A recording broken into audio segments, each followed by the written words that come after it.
Ganito mga katrivia po yung talulot ng ating kalamansi. Ayan o. Pagka po mayroong siyang laman, makita ninyo, ayan, matibay po ang kanyang kapit. Pero pagka po walang laman po ang bulaklak, madali na po siyang nasisira at siya po ay nalalaglag.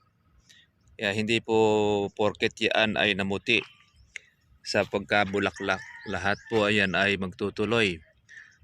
Meron po dyan ay malalaglag lang din. Yung iba, nakakabit pa rin po yung kanyang talulot. Yan. Habang yaan ay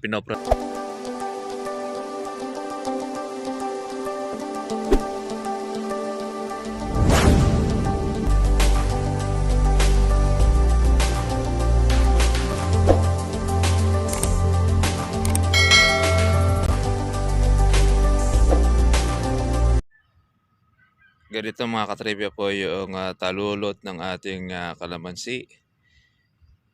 Ayan o. Pagka po mayroong siyang laman, makita ninyo, ayan, matibay po ang kanyang kapit. Pero pagka po walang laman po ang bulaklak, madali na po siyang nasisira at siya po ay nalalaglag. Kaya hindi po porket yan ay namuti sa pagkabulaklak, lahat po ayan ay magtutuloy. Meron po dyan ay malalaglag lang din. Yung iba, nakakabit pa rin po yung kanyang talulot. Yan. Habang yaan ay pinoprotektahan niya yung bunga, kumbaga, ito, pantago yan sa mga insekto, mga katribya. Yan, tinatago niya yung para hindi siya po masundot or kainin. Kaya protection po ito, kaya hindi kagad naaalis. Pero mabandang huli, malalaglag din po yan. Meron maagang nalaglag, meron naman ay nandun pa rin. Kaya maganda yung meron pong ganyan, hindi kagad nalalaglag po yung kanyang talulot, mga katribya. Po. Yung pong mga bulaklak na kung saan ay hindi na po siya nakabuka, yung mga wala pong laman, ayan.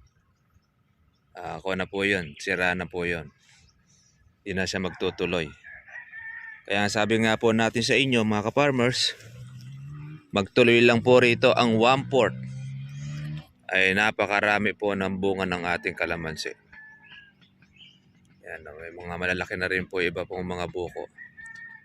Kasi lalaki na po ng maliit po sa munggo. Kasi kung mo yan mga ka-farmers ay bagong tagtag pa lang po yung iba. In 1 month, makikita na po natin yan. Silalaki na po siya ng mais or gasaresa.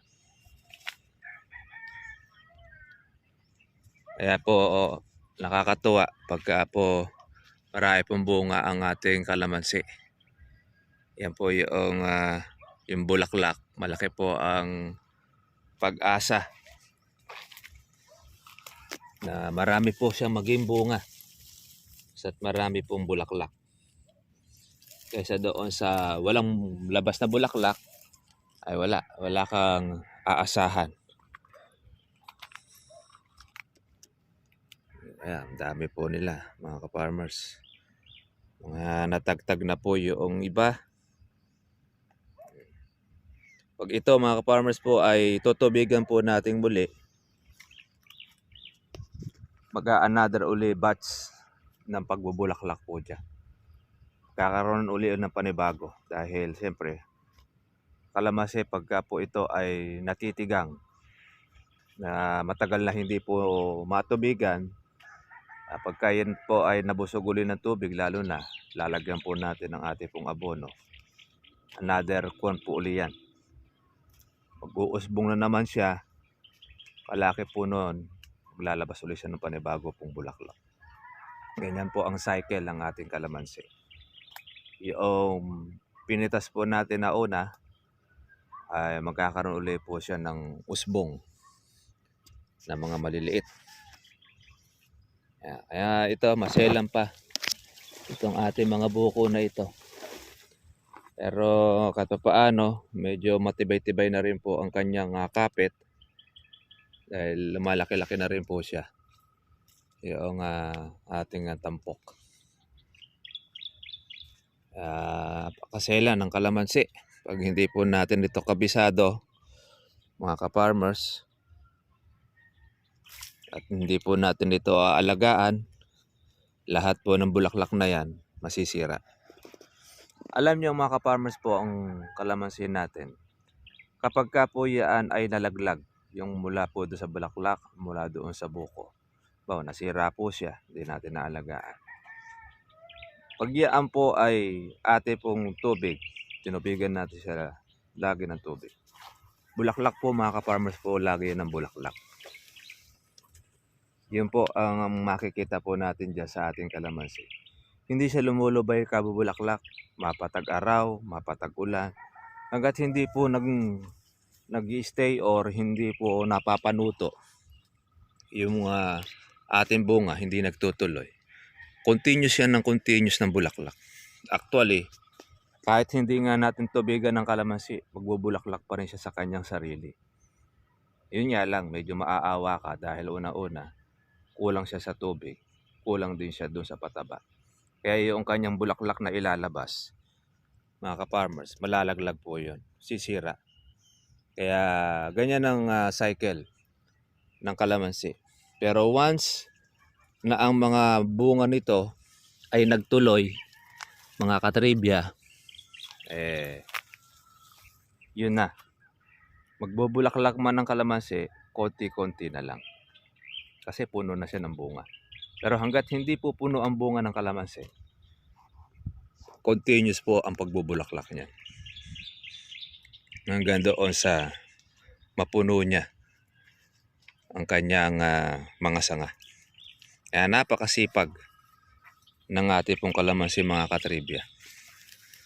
Yan po ang cycle. Once na yan naman ay ating pinipitas, ay nagpapalit uli siya ng panibago. Kaya pag nagtubig ka, naglagay ka ng abono, dire-diretso. Kaya lagi meron siyang kapalit.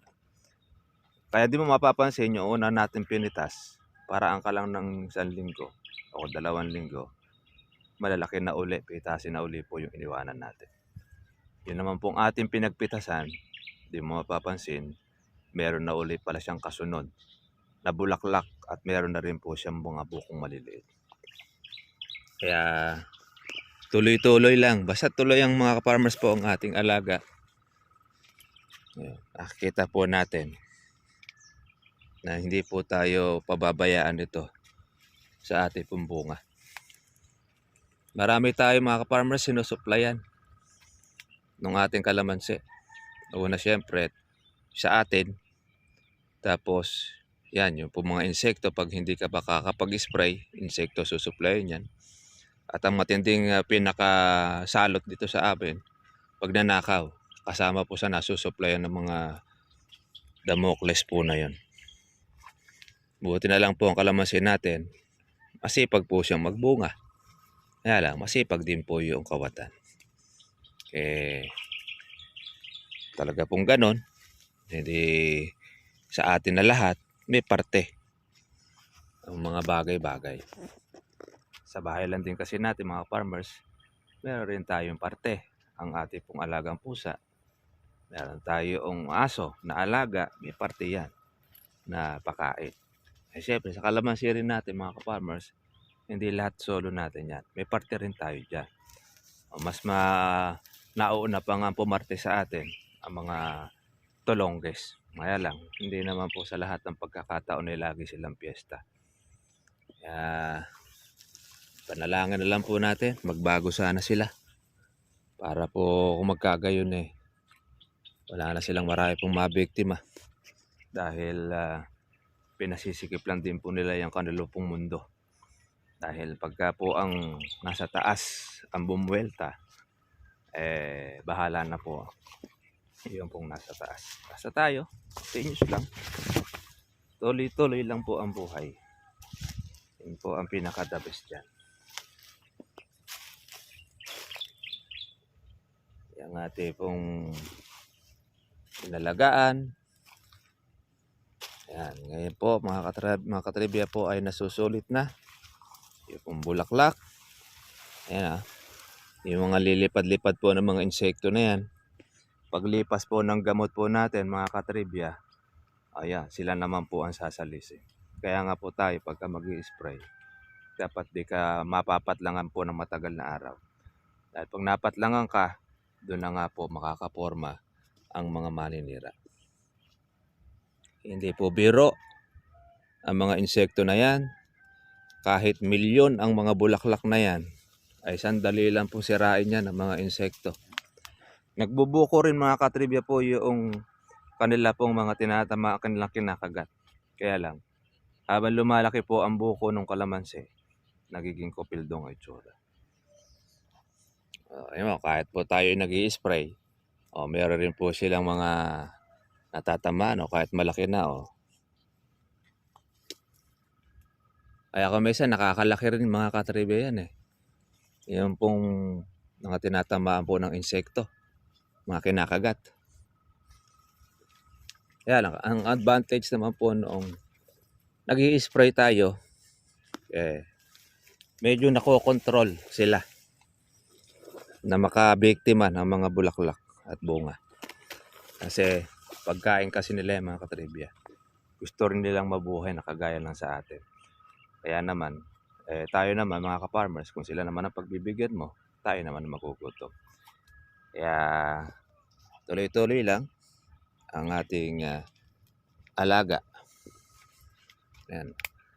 Dami pong bulaklak niyan ngayon. Meron na siya pong mga laman. May mga buko. Tapos yan po yung mga buka.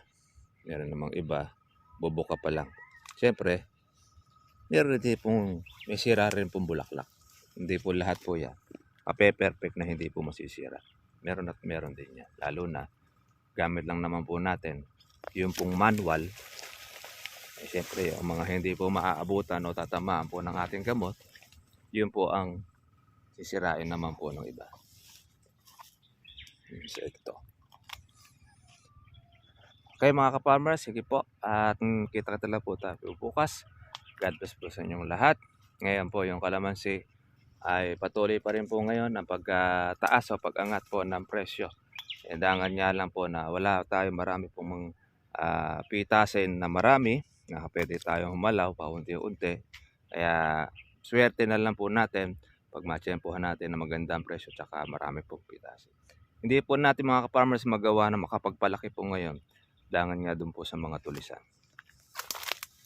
Dahil meron tayong kalaban, mas matindi pa pangangailangan. Kaya dahil pagka pumalingat ka, may-ari na lang po yung binabantayan. Sige mga ka-farmers, God bless sa inyo lahat. Kita na po tayo po bukas. Bye-bye.